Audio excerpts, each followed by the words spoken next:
It's Pride Sunday here at the Laverne Church of the Brethren. Today we celebrate God's diverse expressions of relationship and gender. I am Susan Boyer, the blessed person who gets to be the senior pastor of this beloved church family. Our theme for this service is yes, and. On this Pride Sunday, we express our pride. Yes, we do. We also know that justice is not divisible. You will hear more about that in a little while from a member of this church family, Dr. Eric Bishop. We cannot call ourselves just in one area of our lives and be unjust in others. This church's strong stand on full inclusion of LGBTQ persons in membership and leadership provides us a strong foundation for where we need to go in the future as we strive to be an anti-racist people. Carol Wise, Executive Director for the Brethren Mennonite Council for LGBT Interests and a former pastor of this church, will be speaking to how the muscles we have developed in one area can help us build our muscles in other journeys of justice. So yes, we celebrate. And we continue to work for justice in our churches, our community, our nation, and our world. Thank you to those who contributed to this service and to those of you who are joining our service today. A few announcements. Today, Sunday, June 13th at 10:45 a.m. Pacific Time, there will be a Zoom annual conference briefing. Annual conference is a time when all the churches in our denomination meet, connect, and do the business of the larger church. This year, the delegates from our church will be providing a briefing on this year's business and the logistics for this year's virtual annual conference. If you would like to hear more about the business of annual conference, consider joining this briefing. The Zoom link is on our website under the Virtual Small Groups tab. I want to invite anyone who is newer to the Laverne Church of the Brethren who would like to learn more about this church to join me via Zoom on June 22nd and 29 at 4 p.m. for an Inquirer's class. I planned it for 4 p.m. to make it more accessible to those who live in a different time zone. However, if you are interested but you live here in Pacific Time and would need to meet later in an evening, please let me know, and I will plan another 2-session Connect group for this summer. Email me at susan@lavernecob.org if you plan to attend or if you have any questions. In May, we had our first in-person Vesper service on the courtyard of the church. Those who attended told me it was a tender and meaningful time together. We are offering another in-person Vesper service on the last Sunday of this month, June 27 at 5 p.m. You need to register so that we're ready for you. Please email or call the church office to let us know you're coming. Monica Berrigan will provide child care for birth through first graders. If parents feel more comfortable having your children stay with you, as always, please know children are always welcome and included in all of our worship services. We are just a little over a month away from Peace Camp for children entering kindergarten through those entering 6th grade. It'll be virtual July 26th through the 29th and culminate with an in-person evening on July 30. This is an amazing thing we do here. It's $20 per child and scholarships are available. You need to pre-register, which you can do right off of our website. Don't miss this opportunity. As we ramp up to open back up for in-person services in the fall while continuing to keep a presence online, we appreciate your continued and ongoing gifts to the Laverne Church of the Brethren. It helps make all of this possible. You can give to the church right off of our homepage at lavernecob.org by clicking on the PayPal button. We are also now able to accept gifts through Zelle, which you do through your own online banking. Or you can mail a check to the Laverne Church of the Brethren at 2425 East Street, Laverne, California, 91750. Now with joy and celebration, let us worship our God who loves all of us. Yes. And let us commit ourselves to the work of justice that is before us as we hear God's voice calling to us up over our heads.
My high school English students always complain that the books we read and analyze are too depressing. Why don't we read any happy stories?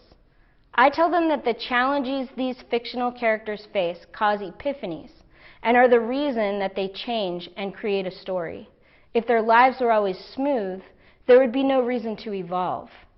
Characters would be static, fixed in their ways of being in the world. The story would be stagnant. I think the same is true for real people and also for organizations. It is the challenges we are forced to confront that open our eyes to new reality, forcing us to choose to either engage and risk change or to shy away and protect ourselves from further discomfort. The Laverne Church of the Brethren's moment of epiphany regarding LGBT justice was based on two specific situations.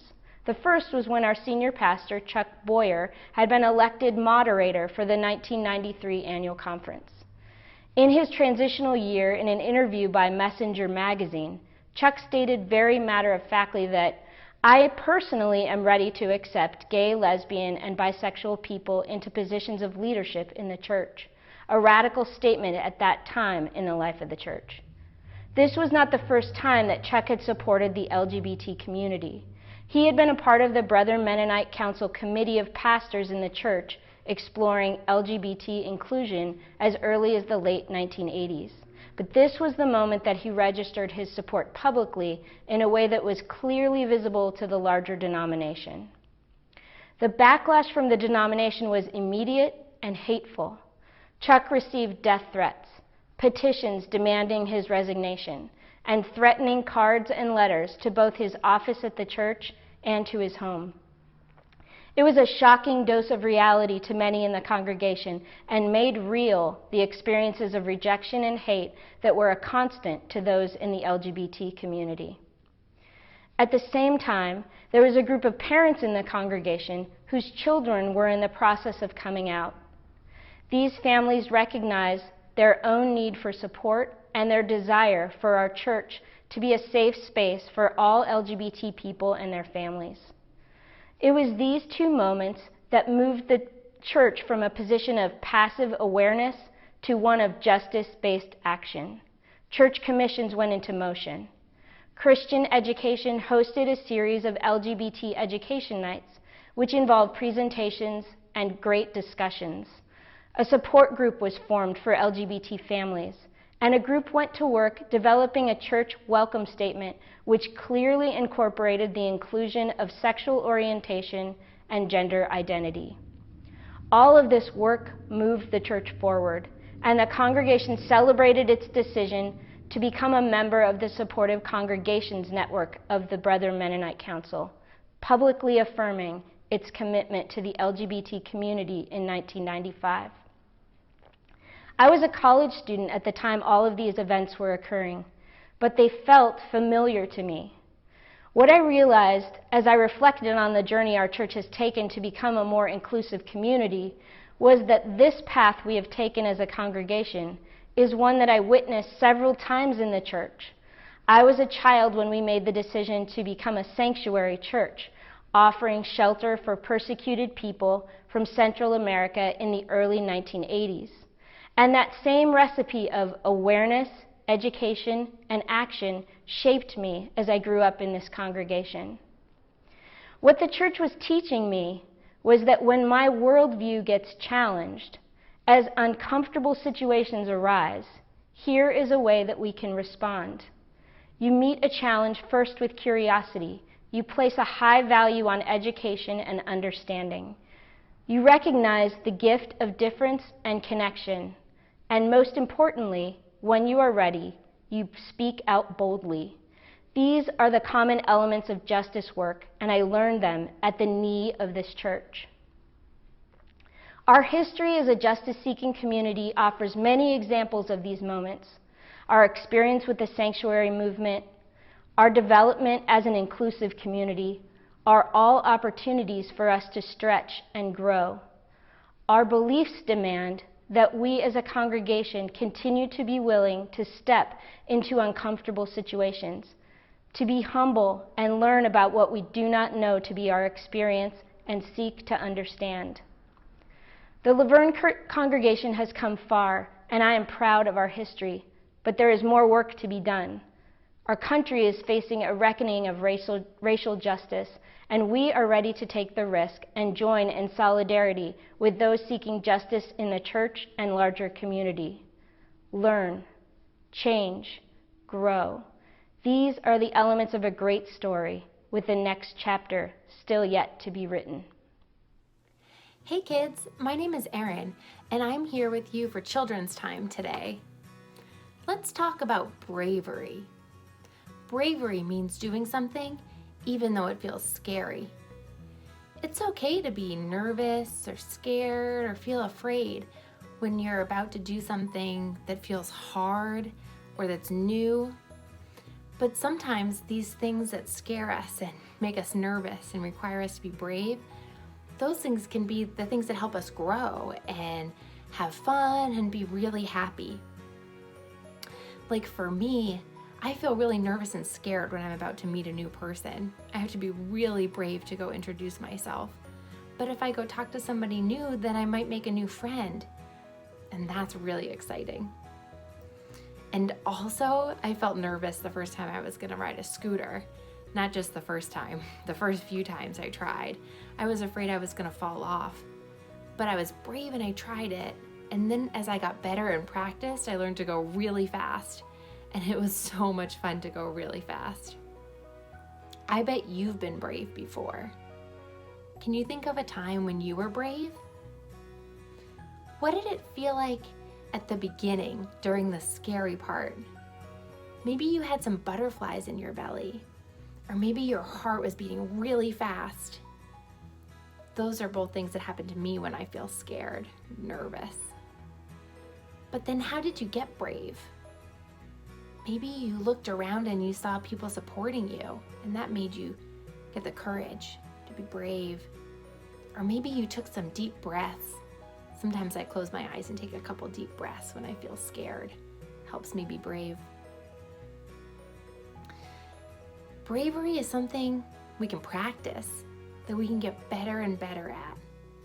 If we do something today that feels a little hard or new, and we're brave, then we'll get better and better at being brave, and we can do more and more hard things and new things and grow a lot.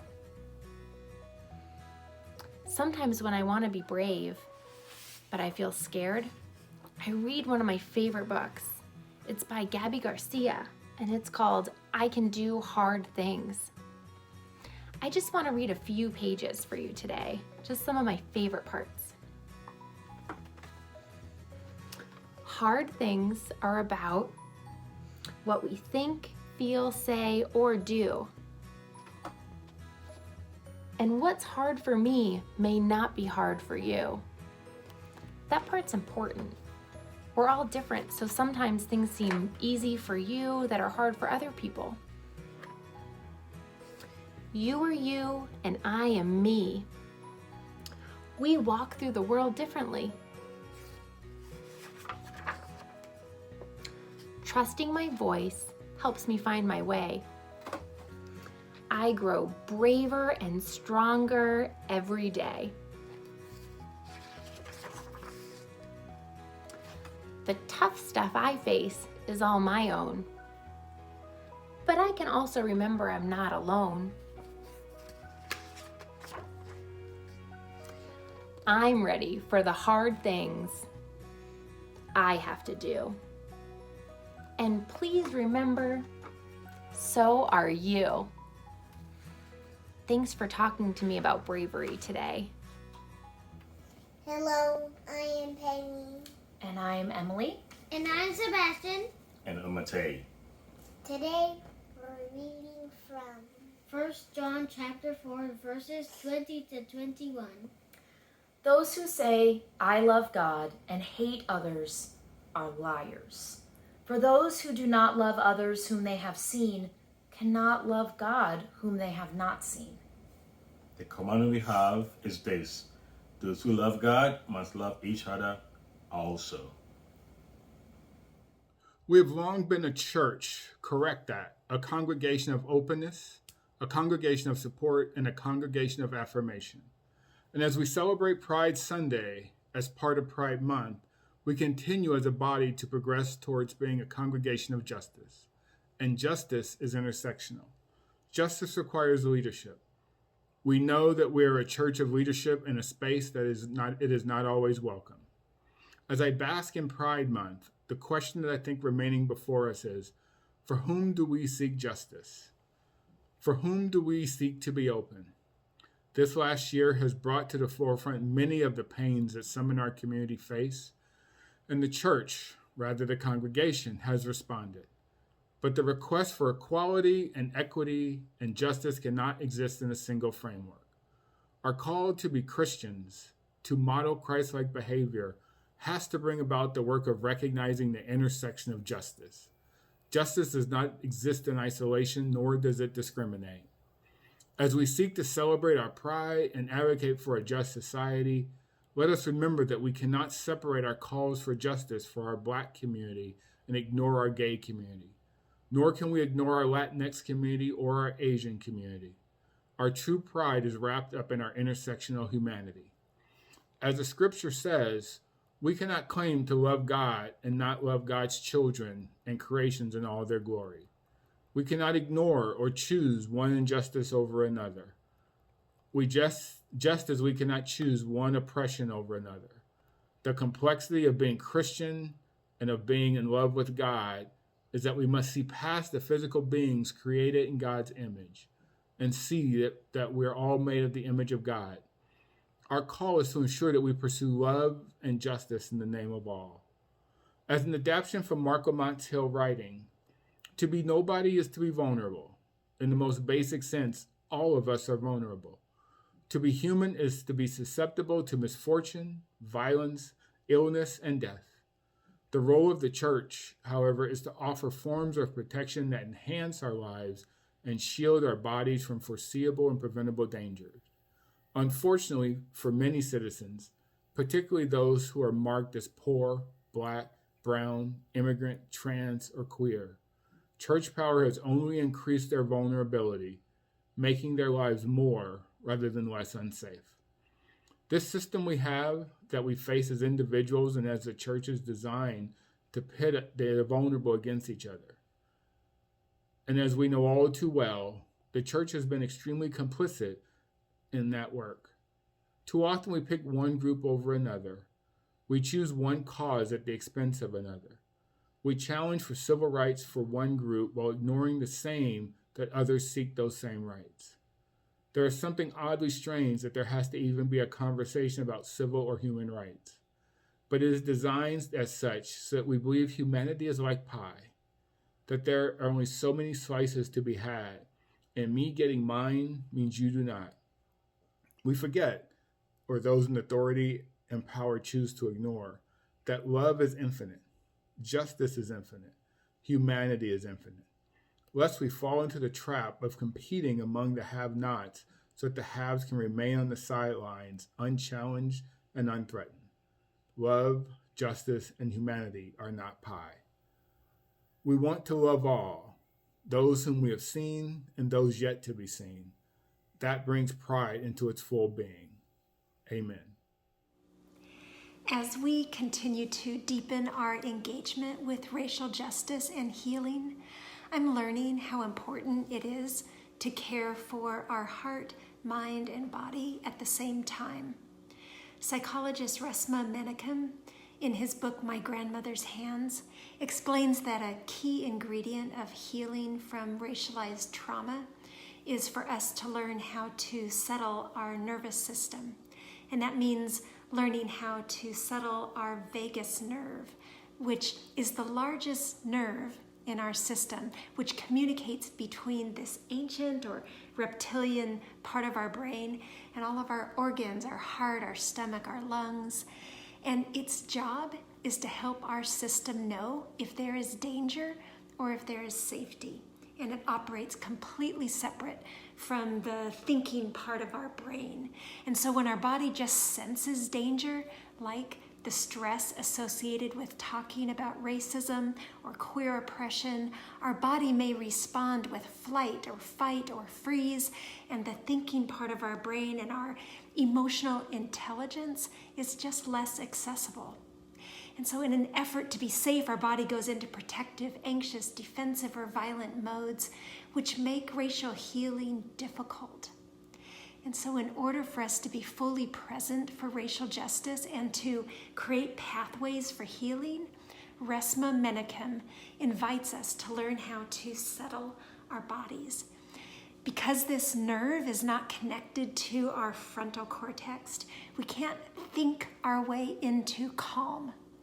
However, there are methods that we can use to settle our body, to place our body at ease so that our thinking brain and emotional intelligence can come back online, such as rubbing our belly for a few minutes, or swaying back and forth, or rocking like we do with young children. We can hum a song, and the vibration of humming signals calm for our vagus nerve.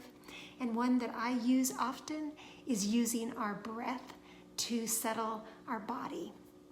So I would like to invite you into a moment of just settling our bodies by using our breath. And you are welcome to join in or just observe whatever is most comfortable. There are a lot of different breath patterns that calm our nervous system, especially those that are longer on the out breath. However, today we're going to practice a breathing method called equal or coherent breathing, where we intentionally breathe in and out for the same number of seconds. So we're going to work up to doing 6 counts in and 6 counts out. But we'll start first with a couple rounds of 4 counts, and then 5 counts, and then we'll work up to 6 counts and do that 4 times together. So I invite you to close your eyes if you're comfortable, and take a deep breath in, and then let all your air out, and then we'll begin. Breathe in, 2, 3, 4. Breathe out, 2, 3, 4. Breathe in, 2, 3, 4. Breathe out, 2, 3, 4. Breathe in, 2, 3, 4, 5. Breathe out, 2, 3, 4, 5. Breathe in, 2, 3, 4, 5. Breathe out, 2, 3, 4, 5. Breathe in, 2, 3, 4, 5, 6. Breathe out, 2, 3, 4, 5, 6. Breathe in, 2, 3, 4, 5, 6. Breathe out, 2, 3, 4, 5, 6. Breathe in, 2, 3, 4, 5, 6. Breathe out, 2, 3, 4, 5, 6. Last time. Breathe in, 2, 3, 4, 5, 6. Breathe out, 2, 3, 4, 5, 6. So feel free to just breathe normally and open your eyes.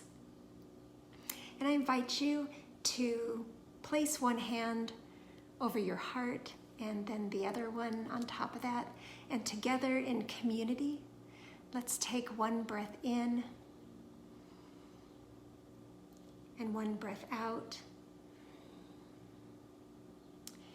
Racial justice, queer justice, environmental justice need our best thinking, our greatest empathy, and our deepest commitments, and our bodies are part of the equation.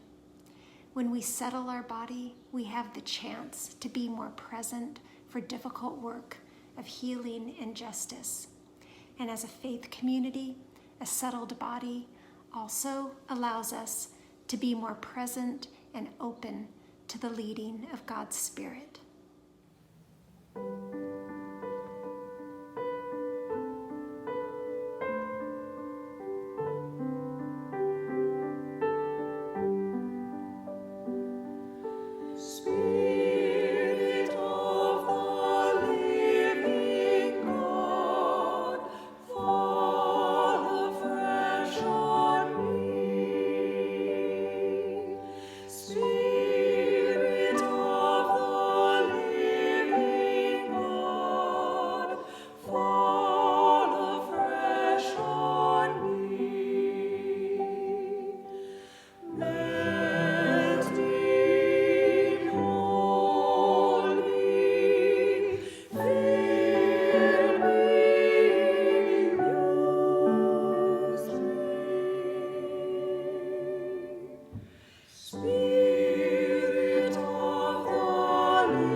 Hi, this is Donovan. I'm reading Amos chapter 5, verses 21 through 24, the Message translation. I can't stand your religious meetings. I'm fed up with your conferences and conventions. I want nothing to do with your religion projects, your pretentious slogans and goals. I'm sick of your fundraising schemes, your public relations and image making. I've had all I can take of your noisy ego music. When was the last time you sang to me? Do you know what I want? I want justice, oceans of it. I want fairness, rivers of it. That's what I want. That's all I want.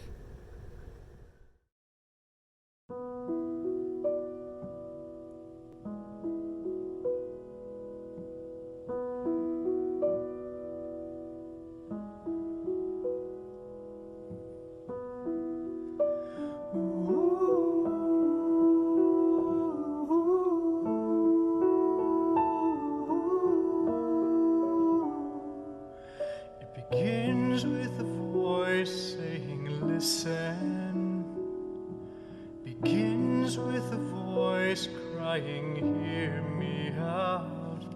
But when no one hears, with patience at an end, the whisper rises to a shout. Then the tide of tears starts to turn, and the flames of fear start to burn, till the fires rage, eye for eye from age to age. The bloody hands writing history's page. We cry peace, peace, peace, but there is no peace. Lord, forgive us, we know not what we do. Till the cries for justice have been answered, peace will be an empty word.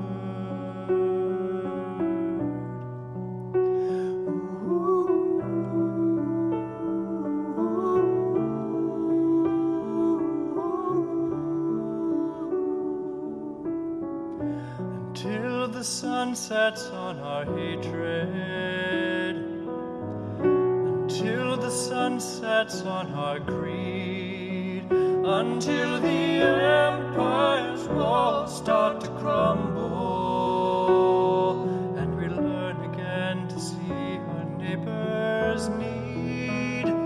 We'll cry peace, peace, peace, until there is peace.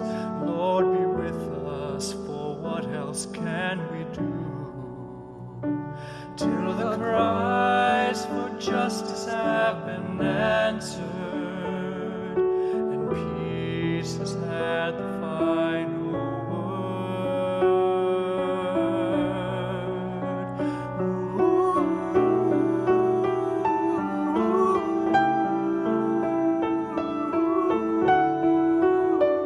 So make it real, make it something you can feel.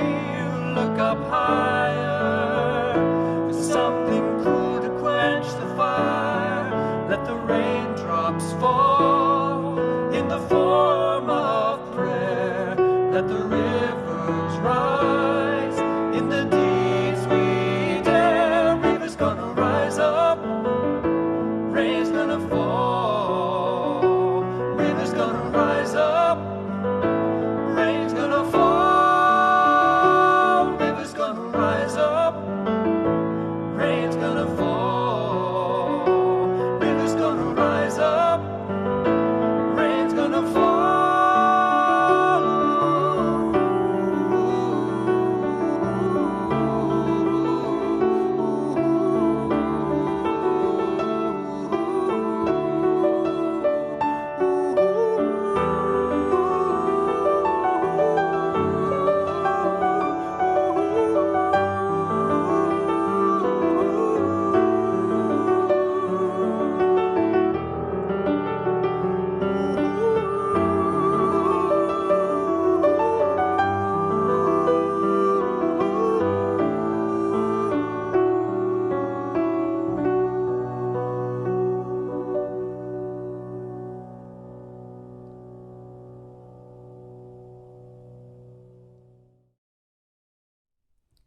Good morning.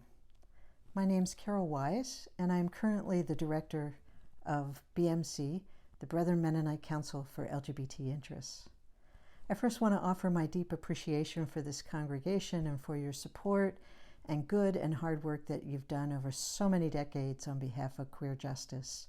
It's inspirational. Early in my tenure at BMC, I received a phone call from a woman that I didn't know who called to ask if there were any LGBTQ welcoming congregations in her area. As I was looking up the information on my computer, we started chatting, and eventually she made a confession. She said, "You know, I need to tell you that I am not gay, and as far as I know, none of my children are gay or lesbian either." But she continued, "I am in a wheelchair, and I have been to a lot of churches, Some of them I couldn't get into because there were steps and no ramp. I had to sit in the very front or the very back, which was awkward. Some pastors even tried to heal me, and when I still couldn't get out of my wheelchair and walk, they told me that it was my fault because I lacked faith. And then the woman said, "But you know, I was thinking, and I thought that a church that welcomed gay and lesbian people just as they are would probably welcome me just as I am. And a church that had room for gay and lesbian people would probably have room for me in my wheelchair as well." I have long remembered that conversation because the more I thought about it, the more I realized that she was absolutely right. Congregations that welcome queer people do tend to pay attention to access needs in the form of ramps or large print or hearing enhancement devices or quiet rooms. It's a reflection of values, priorities, and a particular way of seeing and understanding the world in our faith. This past week, I was invited by a Church of the Brethren agency called On Earth Peace to participate in a conversation with members of Standing Committee, a powerful board of the denomination. The purpose of the meeting was for Standing Committee to investigate issues related to the decision of On Earth Peace to join BMC's Supportive Communities Network as an open and affirming agency. Denominational leadership and many loud voices within the church have been actively working for several years in an assortment of ways to strip On Earth Peace of its agency status because of its support for LGBTQ people.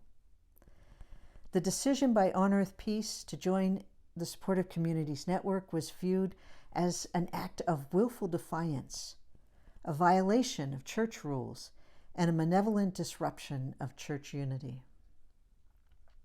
It was a challenging conversation, and I think that was mostly because there was such a profound disconnect of worldviews.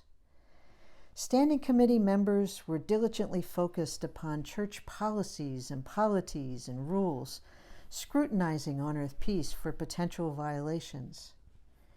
They reflected a denomination that has grown increasingly legalistic, fearful, secretive, and punitive, obsessed with projecting a veneer of unity, the preservation of the status quo. For its part, over a decade ago, On Earth Peace made a very intentional and I think courageous decision to do the work to become an anti-racist organization. It was a process that ruffled a lot of feathers as they changed the composition of their board, altered the way that they conducted business, and reevaluated their interactions with the denomination. Some members of their board resisted. Some got mad. Some made financial threats, and some even quit. But On Earth Peace has stuck with it, and they continue to struggle and grow and find their footing. Their programs, priorities, and ways of doing things have been refashioned as they focus not on saving themselves and preserving the status quo, but on being led by questions like, who are the most vulnerable among us? How did this happen? What are the power dynamics in play? How do those most impacted understand their situation? What do they tell us about their world? What do they say that they need and want? These are questions that invite imagination, empathy, discomfort, honesty, and risk. It was the commitment to being an anti-racist organization that empowered and enabled On Earth Peace to also have the conversation about queer justice and to make the decision to join the Supportive Communities Network, even though they knew it would be met with fierce resistance by denominational powers and principalities. I know that you understand this kind of resistance, and you also understand that On Earth Peace is a stronger, richer, and more authentic organization because of, not in spite of, their decisions. They have certainly made BMC a better organization. I am reminded that when we choose to be in solidarity with marginalized people in a genuine, confessional, and committed way, we invite the possibility of personal and communal transformation. We see the world differently. We understand ourselves differently. We notice power. We think about systems. We pay attention to things like race and wheelchairs, gender and queerness, class and access. We respect vulnerability. We understand the holy in different, more complex, creative, and piercing ways. These are the gifts of liberation movements to the church. Courage is demanded because transformation and change are not easy. Justice is hard. We stumble, we make mistakes, we disappoint, we get scared, we get frustrated, we despair, we often lose. But what a journey it is. We meet the most amazing people. We experience things that we never imagined. We grow stronger in ways that we didn't think possible. We love more fully because we embrace our own fragility. We discover that we are no longer so paralyzed by fear. Most of all, we find freedom and joy as we move closer and closer to the heart and soul of the divine. I am delighted and give thanks to God that we get to be on this journey together. Happy Pride.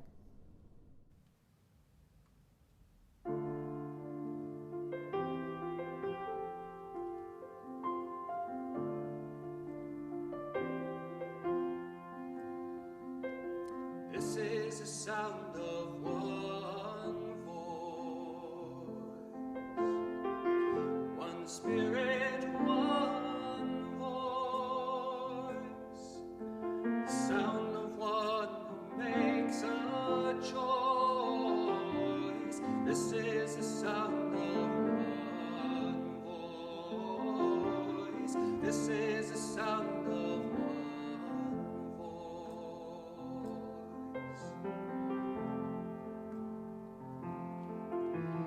This is the sound of voices too. The sound of me singing with you, helping each other to make it through. This is the sound of voices too. This is the sound of voices too.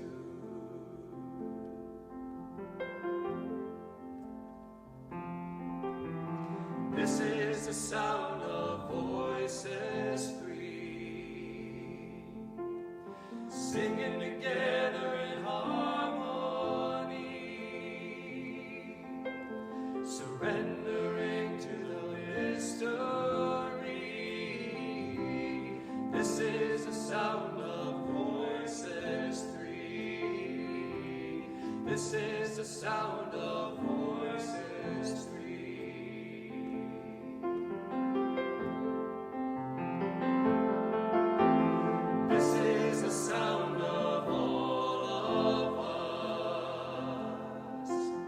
Singing with love and the will to trust.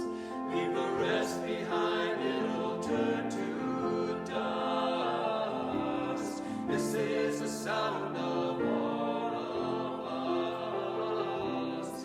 This is the sound of all of us.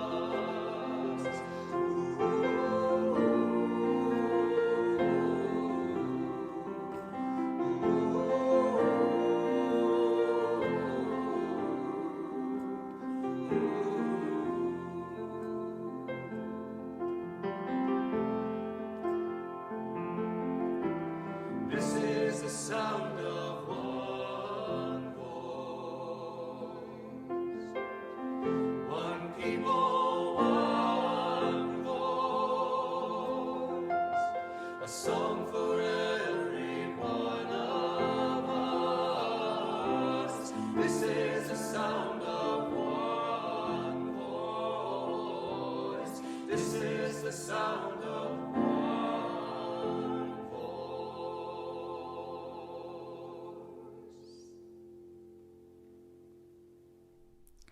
benediction for Pride Sunday. Go with pride in who you are and whose you are. Go knowing that love is stronger than hate and hope more lasting than fear. Go determined to live with the dignity that is yours as God's beloved. Go committed to this holy struggle of liberation, joining that great cloud of witnesses who will not rest until peace and justice embrace and love finds a home in every human heart. Amen.